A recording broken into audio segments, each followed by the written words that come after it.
This weekend was East Coast Throwdown, aka The Pit. It was an 8-man invitational featuring the best in the United States, the best stripe players, or a lot of them. You want some names? We got Super Noon, Ramlethal, Lord Knight, Fame 96, Sonic Fox, K7. There was a last second qualifier, which I decided to participate in and had to go through a couple mean people. But I did win. Spoilers. Did win the LCQ and I did participate in the 8-man invitational. I took the last slot. So who'd I have to go through?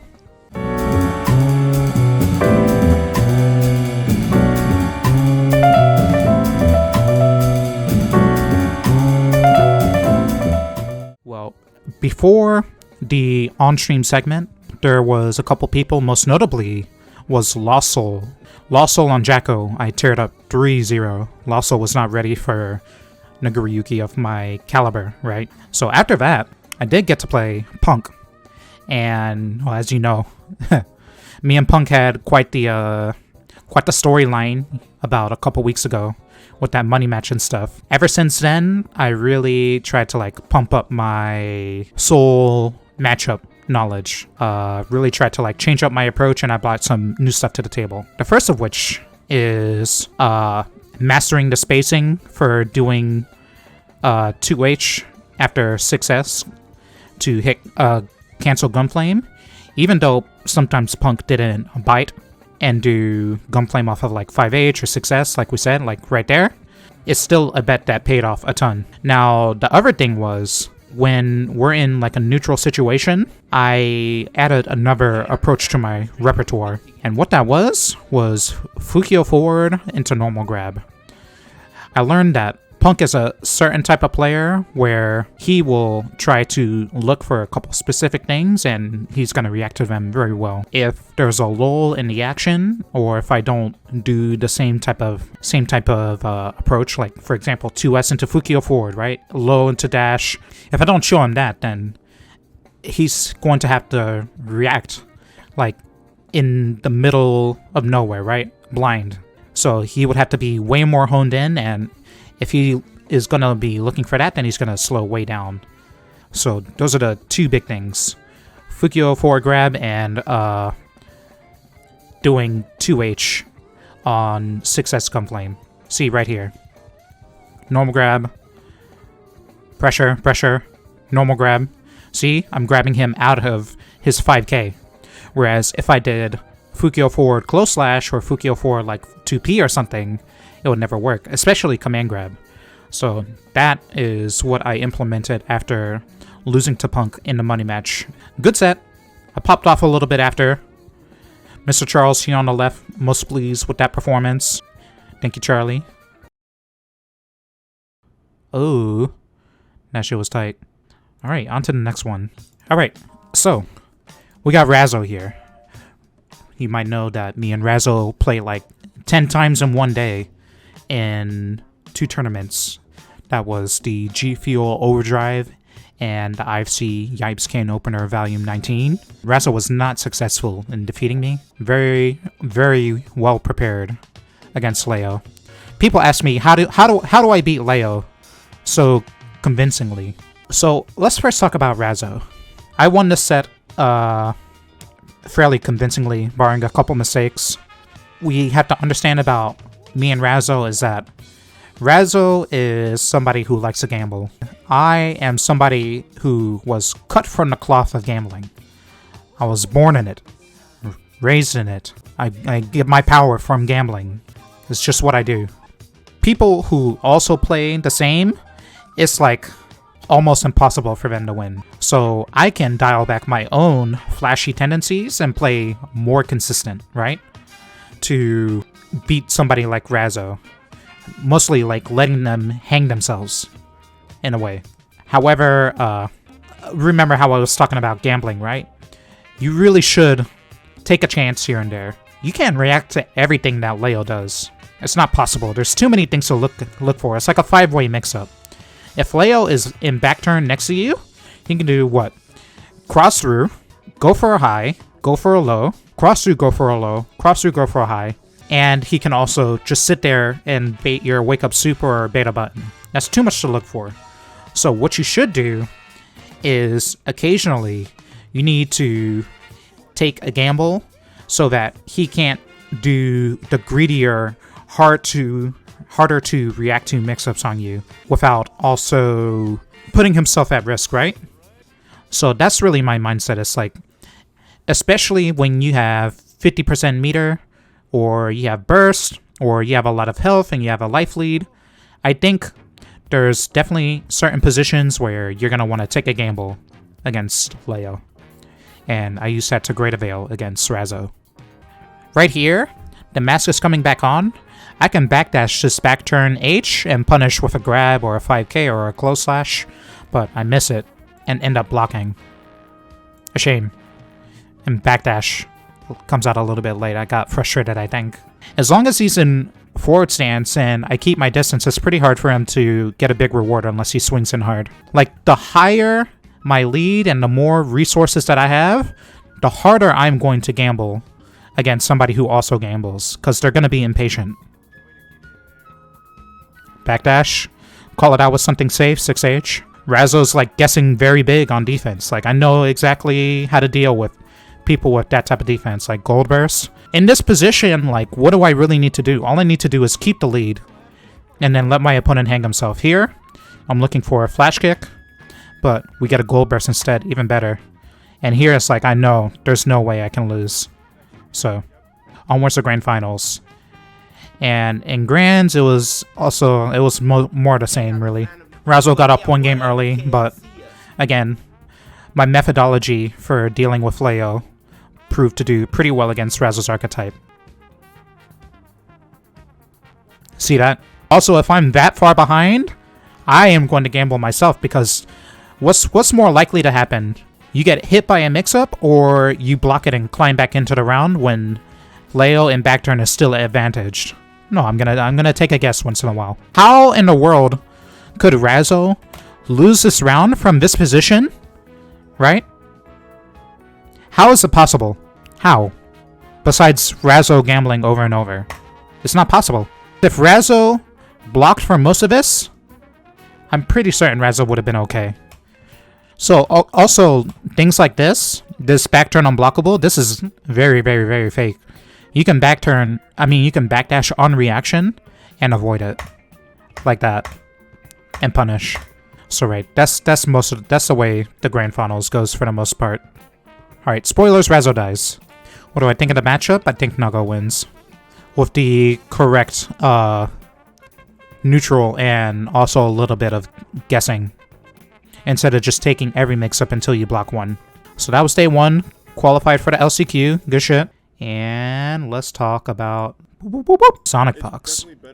So Sonic Fox, I knew as soon as they told me that I qualified for the 8-man bracket and my first match was Sonic Fox, I knew it was going to be a wash. There's no way Sonic Fox can beat me. Sonic Fox is just like Razzo, somebody who loves to gamble. Extremely skilled, powerful fighting game player, but loves to gamble. And a gambler archetype player, the chances that they beat me is like, not only do you have to like know how to fight my character, you have to know big like committal gameplay. So that's what I'm like most ready for. Sonic Fox on Jacko. Remember how I said I played Lost Soul and I beat him 3-0? Well, me and Lost Soul played for about 2 hours after that, and I learned much more about the nitty-gritty of fighting Jacko. Right, round starts, approaches, normal interactions, when to fight back, things like that. How her supers work. This is that. So not only am I prepared for the type of player Sonic Fox is, they also are behind in matchup knowledge compared to me. So this was a big wash. Big wash. Not even close on Jacko. That's how we get rounds like that. And you will see that Sonic Fox does indeed switch to Leo later on in the set. Realizes that this is like not going to happen. It's just not going to happen. Okay, Gold Burst. This just means that next touch, Sonic Fox is just going to die. Using all of the meter on The Goon Pump doesn't seem to pay off. Unfortunately, I Blood Rage here. It's because I tried to end the combo in Super to go through the wall, but I hit the cap before I got him close to the wall. And here's the switch to Leo. And this is when I know it's not gonna happen. Shots to trans rights. Got the blue and the pink. Round start 5k. Doing what I always do. I burst that because I don't want the momentum to get started so early. And I'm still mid-screen. Oh, that is a punish on block, my fella. Yes, yes, yes, yes. Resetty spaghetti. I don't go for the wall. I want to keep advantage. Aw, that is a mess. Sonic Fox tried to flash kick, so I hit them meaty with clone because they mess it up. Alright, through the wall. I'm going to get super off of this damage, so I'm really not concerned about this round at all. There's too much that Fox has to worry about here. I do backdash BRC. Fox is playing pretty like grounded and stable here, so I don't overextend with Fukio too much. And this is what I'm talking about. So right here, get grabbed. Fox, I know already because I have full meter. Fox is gonna play around super. So what do? I just wake up buttons. I'm doing wake up close slash because I know Sonic Fox is not gonna attempt to mix me up because I have full meter. Big money, big money. Because I hit that 5 SSS. I'm like right back into the round. And now I get to use all my meter on offense. Fukio forward, backdash BRC to bait out flash kick. See that Sonic Fox is taken to the air. Retreat, Fukio forward. Command grab. It's not enough damage to kill. Here I go for a shimmy, because I know Sonic Fox loves that flash kick. Doesn't quite work out. Again, burst to keep momentum. And now that Sonic Fox is down to nothing, it's like the beginning of the end.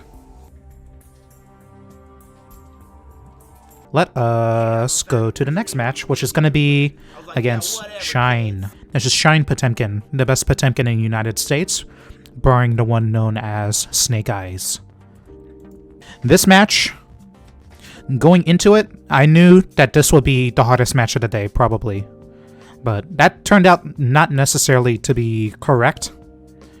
In my opinion, this was my best play of the day. This is my marquee match of the weekend. Is going to be me versus Shine. I didn't go for anything too crazy this set. I just tried to play it solid, take what I'm given.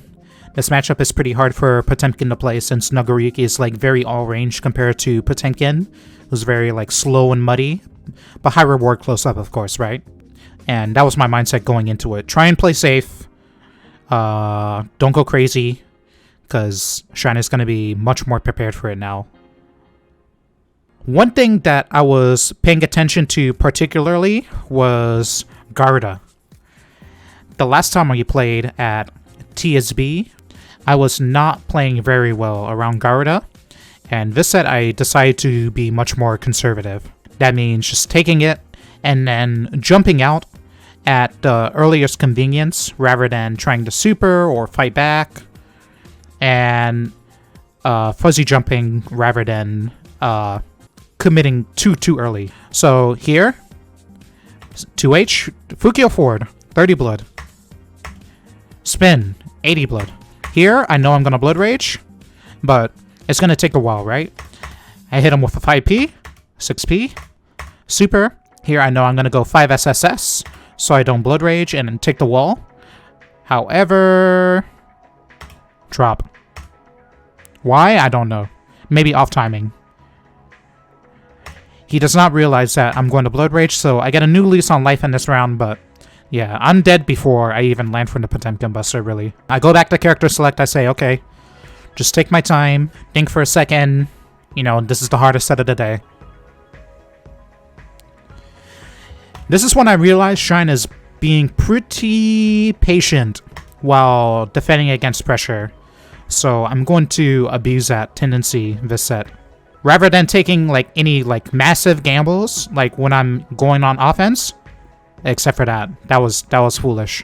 I'm gonna slowly start to be less committal and more safe, but for less reward.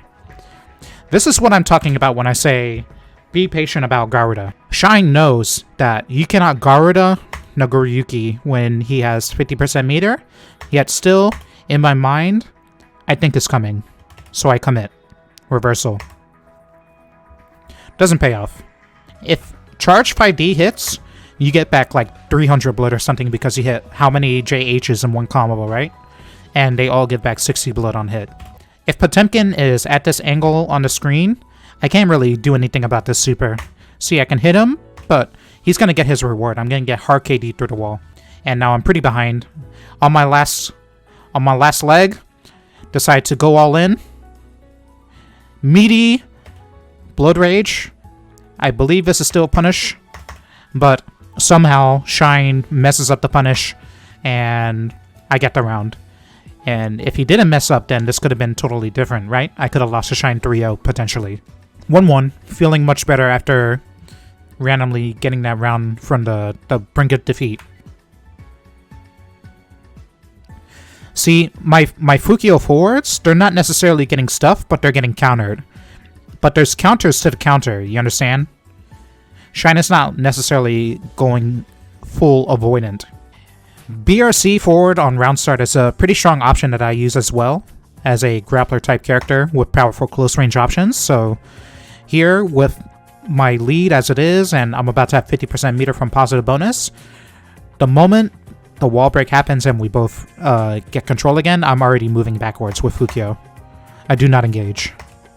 How does Shine win? He would need a lot. Poor approach. This is the right thing you want to do against Garuda. If you see Garuda mid-screen, you want to backdash it to disengage from the situation.